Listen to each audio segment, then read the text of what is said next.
Pokemon Platinum with only one Abomasnow was good for a laugh, but it's time for your most requested one. Today's the day that we figure out, would I be able to beat Pokemon Gold with a team of only baby Pokemon? So we're going by Bulbapedia's definition of what a baby Pokemon is, with it being attainable by breeding, in an undiscovered egg group, and is the lowest form of its family chain with the ability to evolve at least once.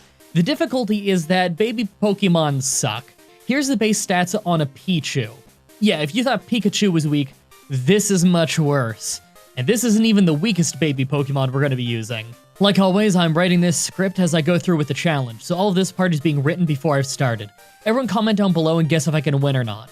I bet I can do it, but that building a team will be half the challenge. Let's explain the rules. In combat, I can only use baby Pokemon. I'll need other Pokemon to use HMs, but I won't be allowed to use any of those Pokemon in battle. No glitches or exploits, no items in battle, only Pokeballs, held items, and items outside of combat are allowed. Let's do this. So right off the bat, I use the Universal Pokemon Randomizer to replace Chikorita with Pichu so that we can do the whole run with it. I named mine Tozawa, see if you can guess the naming scheme. We start with Thundershock and Charm. That's actually not too bad, especially since the first gym leader uses flying types, and the second one has a part flying type as his only good Pokemon. Gotta say though, Pichu's level up move list leaves a bit to be desired. The first rival fight really shows off how weak we are. Even after dropping his attack by 2 stages, we lose. Thankfully, you don't actually need to win this fight to progress. So I have to grind just a little. It might seem early for it, but I want to try and beat the Flying Gym as soon as possible. Once I beat it, I can get an egg that will get us a baby Pokemon, so the sooner I beat the gym, the sooner I can hatch the egg and double the size of my team. Even if the Pokemon sucks. Flying Gym starts with a Pidgey, so I need to play it safe, so I paralyze it and use Sweet Kiss to confuse it. Turns out I was playing it a little too safe, since it only took 2 Thunder Shocks, although I did get hit by Mud Slap and lost some accuracy. I managed to do the same combo to Pidgeotto and even lay in a Charm to drop its attack by 2 stages for safety, but even after that, Tackle hurts. I got good paralysis luck to help make up for my terrible hit luck. If I took one more hit, I'd have lost to the Flying type gym leader with an Electric type. With that done, I go straight to the Poke Center and get the egg. Make your guesses on what this is going to hatch into, everybody. So we leave town and go right into a roadblock that I didn't see coming. This is a mandatory hiker battle, and he has a Geodude. Tozawa only learns Thunder Shock as a damaging move, and Lovely Kiss with confusion damage would require insane luck to actually win with.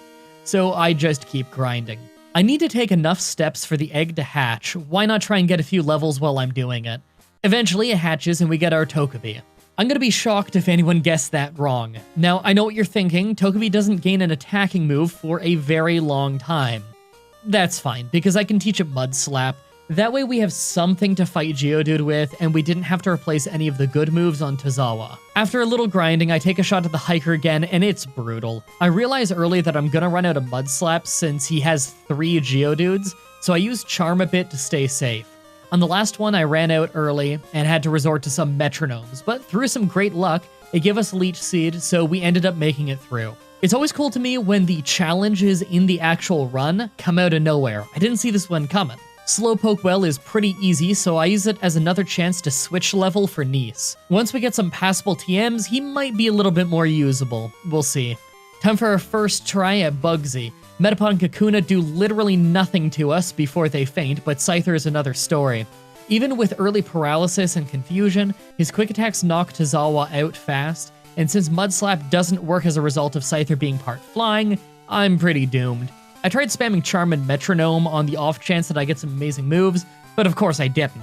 I actually hit Toxic, but since he was already paralyzed, it didn't work, or I could have won.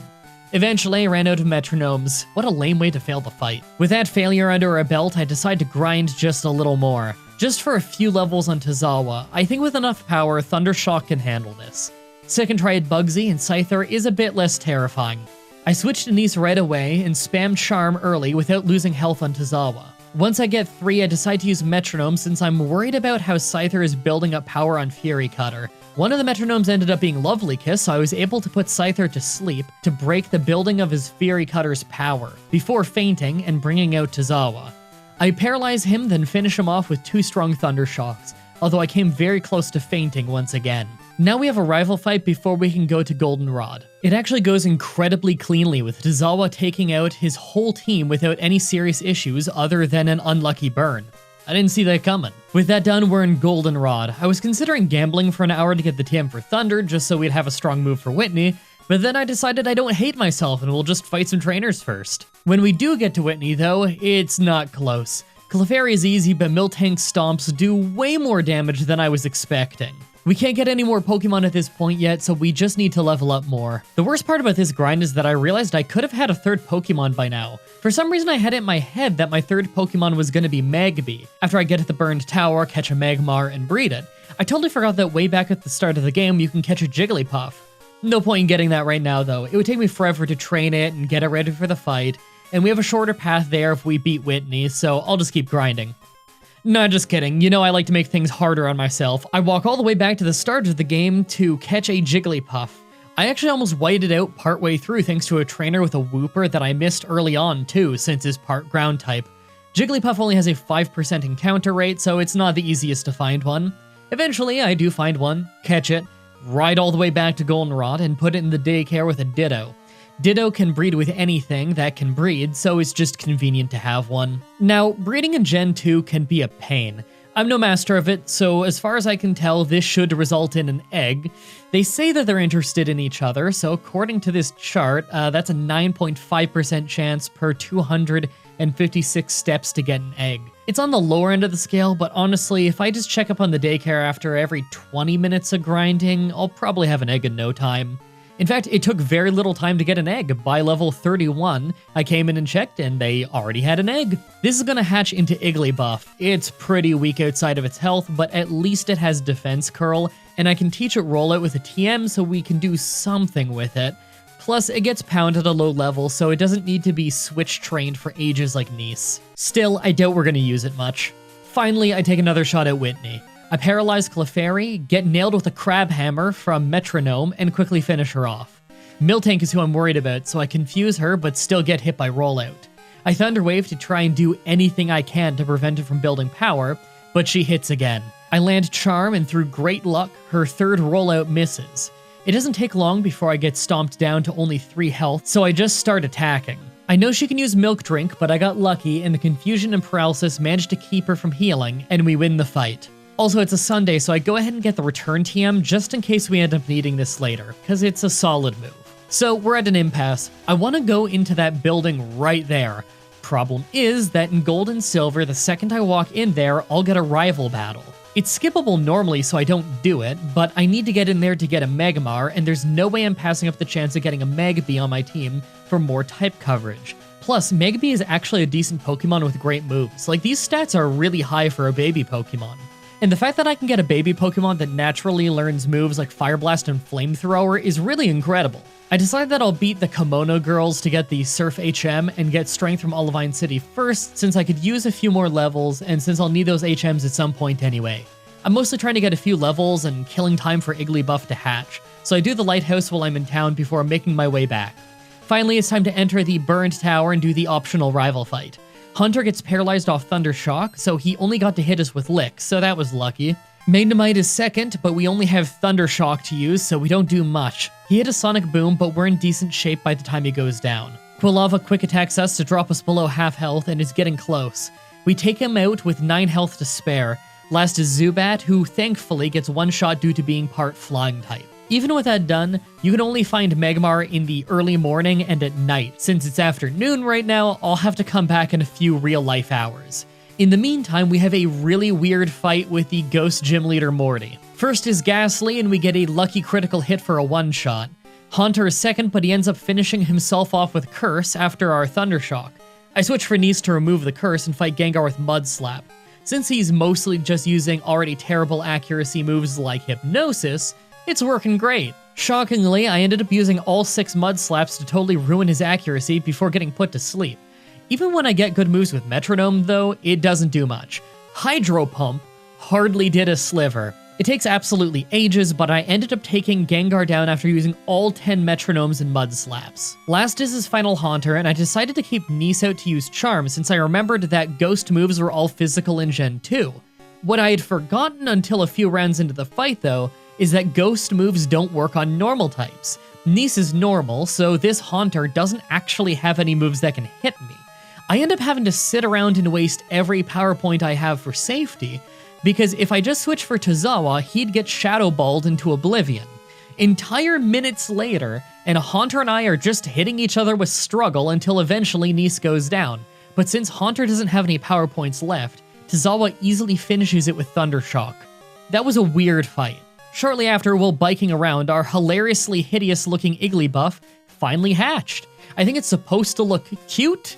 Let's call this one Koryo. Anyway, now that we can surf, I take out the red Gyarados and give the scale to Mr. Pokemon near the start of the game to get experience share. This is going to make it way easier to keep Koryo and Nice leveled up, since right now I'm mostly just using Tozawa. I also picked up the Magnet, a held item that let Tozawa deal 10% more electric damage. The fighting gym takes forever just to get to Chuck because individual trainers here hit so hard compared to our baby Pokemon. Here's our stats leading to— okay, that's what What a Geek was talking about. Okay, he said that somewhere I wrote Chunk instead of Chuck. Oh my god, that's an incredible typo. So here's our stats leading into the Chuck fight. Probably not strong enough yet, but have you noticed that all three of my baby Pokemon have the ability to give kisses that confuse people? I don't know what Game Freak was thinking when they made the moveset of these baby Pokemon. I tried the Chunk fight. Let's just embrace it and call him Chunk because it's funny to me. But as expected, he absolutely mopped the floor with us. I'm probably going to need either a lot more levels or Magby before I can win this fight. Magby will be big for the other two gyms in the area too, so I decided to just wait a couple hours until nighttime. As it passes 6 p.m. here in Ontario, Canada, I hunted for a Magmar in the basement of the burned tower, caught one, and put them in the daycare. Then I grinded like before for a couple hours until I got an egg, then went right back to grinding. You'll notice I'm just fighting wild Pokemon. It's because I want to save the higher amounts of experience from the trainers in places like Rocket's Hideout for leveling up Magby once he hatches. Finally, our Magby hatches. I named him Davari and do the Rocket Hideout right away with an experience share on him to help him catch up in level with the rest of the team. Here's his stats after. For being level 23, this is really not bad. I decided to just jump ahead and do the Ice Gym. Seal gets paralyzed off Thunder Shock and taken out in 2 hits, but not before hitting a critical headbutt. I have Davari use Fire Punch on Pillow-Swine for solid damage, and his Icy Wind doesn't do much damage to us. We're just lucky that Blizzard missed, because that would have been bad. Even with him healing, Davari is shockingly good. Last is Dugong, so we're back out to Tozawa. It only took 2 Thunder Shocks to win. With how well that went, I guess it's boss rush time. Back to Chunk, and it's pretty easy. He still hits hard, but Tozawa is really overleveled for this fight, so he goes down pretty fast. Finally, it's the Steel Gym, and Davari is an absolute beast. He's a baby Pokemon that's 5 to 10 levels lower than Jasmine's team, and yet he totally crushes them. I think it's safe to say that he'll be the best team member for quite a while. Radio Tower time, and although it's slow because we take a lot of damage, nothing here is really a threat. We had to do a rival battle though. Golbat is first, and he manages to confuse us and hit Wing Attack before he goes down. Not a good start.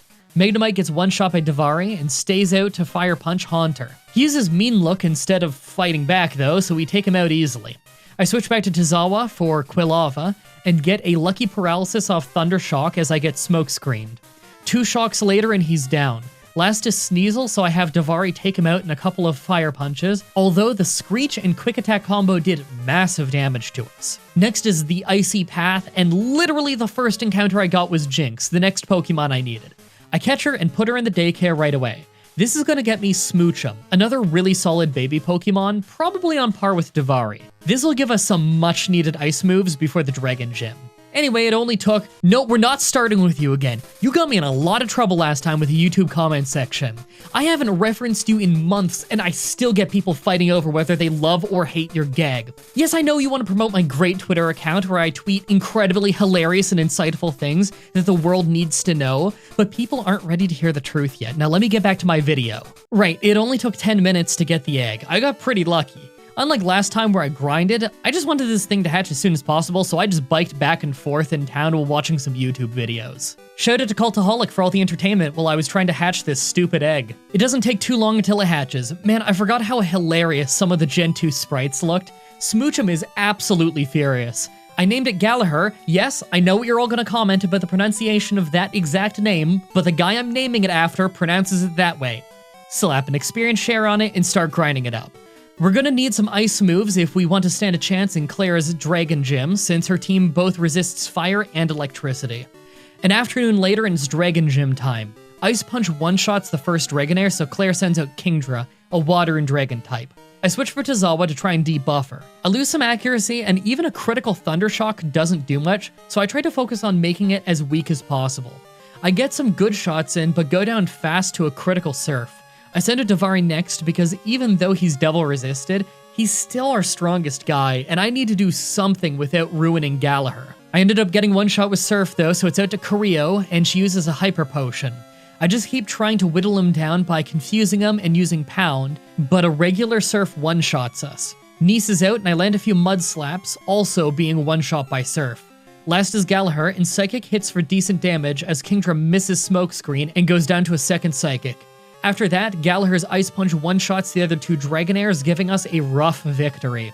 With that done, I can use Waterfall, so I go back to Mount Mortar and fight the Karate King to get a Tyrogue. It's absolutely awful, but at least it's a 6th baby Pokemon. Still, look at this move list in Gen 2. It hardly learns anything. I hate to name the lamest Pokemon on the whole team after Gulak, because Gulak's the coolest guy in the world, but this is the only grappler that I've got. Before the Elite Four, we've got one last rival fight, but this one's pretty easy, and this time was no exception. Typhlosion gave us issues, but we still won on our first try with half our team left. I still need to grind though. A lot of this team is pretty useless, and the Pokemon champion has 3 Dragonites, so we're not getting through this without at least getting our Pokemon to level 50. Here's our stats after the grind. As I'm sure you've noticed, some of these guys are way better than others. Davari and Gallagher are by far the strongest, Tazawa is a distant 3rd place, Nice and Koryo are really weak, and Gulak is borderline unusably weak. I didn't even bother getting Nice, Koryo, and Gulak to level 55 since they'll probably get one shot regardless. Make your guesses on if we can win or not. Let's do this. First is Psychic Trainer Will. Xatu is a one-shot with Ice Punch, and Jinx is a one-shot with Flamethrower. Slowbro doesn't get hurt too much from Thunder Shock, but he gets paralyzed, so I don't get hurt as I take him out. Executor goes down into one Flamethrower, and the last Xatu goes down into one Ice Punch. Real easy fight. Second is Poison Trainer Koga. Ariados and Fortress both go down to one Flamethrower. Muck was a one-shot with Psychic. Crobat got an insanely lucky start with one double team, and he managed to dodge 2 Psychics in a row as a result, but the third one took him out no problem. Psychic also one-shot Venomoth, giving us yet another easy victory. Third is the Fighting Trainer Bruno, but he ended up being nearly a total sweep with Gallagher. Psychic for all of his fighting types, and Ice Punch for Onyx. No problem. Fourth is Dark Trainer Karen. Umbreon takes shockingly little damage off of a Flamethrower, and Sand attacks us, so I risk a Fire Blast for big damage, but get confused. With a little luck, I hit a Flamethrower and finish it off, and switch for Gallagher. I use my last power point of Psychic to one-shot Gengar, and switch to Tozawa for Houndoom. I can't really deal with fire types very well, so I just default to poisoning her, as Flamethrower nearly one-shots us. Sweet Kiss confuses her though, so at least I'm getting stuff done. Tazawa goes down and I send out Gulak to just try and do some damage while not risking our heavy hitters. Through insanely good paralysis and confusion luck, Gulak actually manages to get a ton of solid hits in. He does eventually get hit by Flamethrower and go down in one hit though. Nice is easily able to finish it with Double Edge. Vileplume is of course a one-shot with Flamethrower, and Murkrow goes down in a solid Ice Punch. With that done, I use a Max Elixir on Gallagher in between battles of course, heal up, and get ready. Finally is Pokemon Champion Lance. Gyarados is out first, and I can't risk Tazawa yet, so I just use Blizzard and Ice Punch for an easy knockout. Charizard is out, so I switch for Tazawa. We're terrible at dealing with fire types, so I need the electricity to damage Charizard's flying type. We nearly get one shot from Hyper Beam, but deal some solid damage and even paralyze him. Yes, Tazawa ended up shocking Charizard for the win.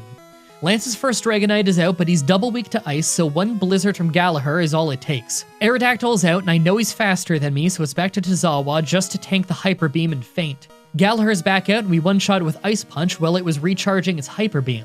The second Dragonite goes down to one Blizzard, but the third one dodges the Blizzard and takes Gallagher out with a Hyper Beam. This is bad.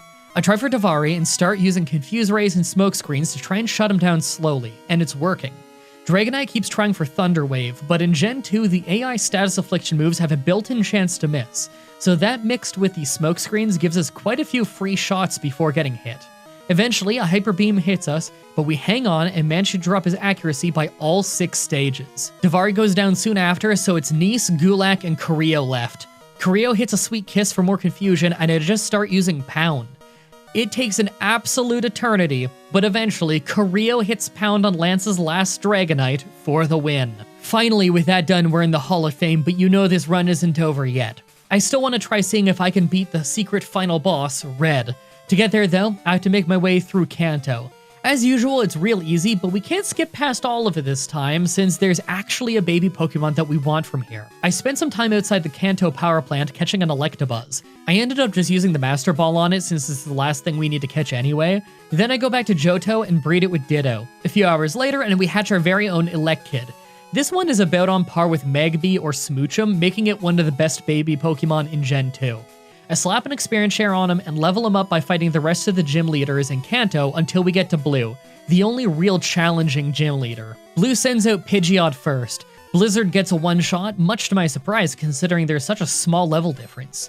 Second is Arcanine, and we can't handle fire types, so I switched to Tozawa. Unfortunately, he couldn't paralyze him because we got one shot with Flamethrower.